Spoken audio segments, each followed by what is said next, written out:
Okay, now that we've created a couple of different tests here and used some page breaks, I'm going to show you how to use your or add questions and use questions from question banks.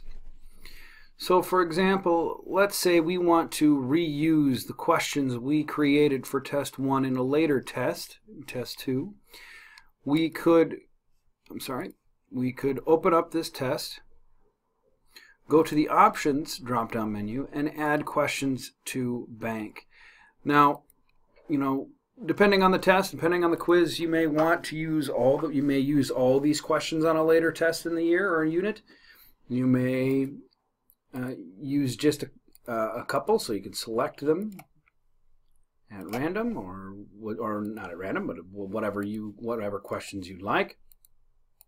I'm going to select all. I'm going to click Next. All right. You have some options here. You can select a bank if you've created a question bank already.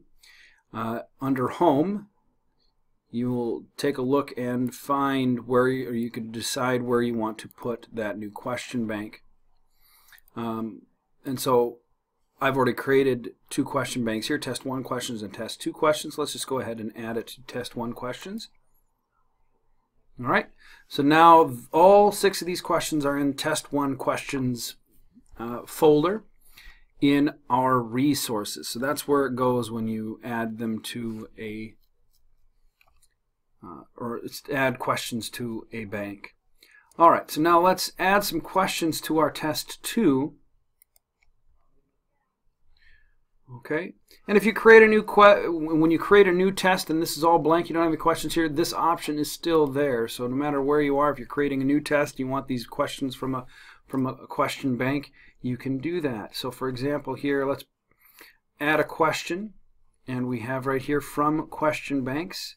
Click on that, and you have 2 options. If you have a number of folders with questions from different units and you want to use a number of different questions, you can actually pick random questions, and the computer or the Schoology will pick and choose random questions from those question banks.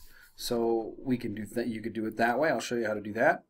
So we want test questions from there, and those are the ones I want to select. So now we'll just choose. Maybe there are 12 questions in that one. I want 5 questions from that, 1 point per question.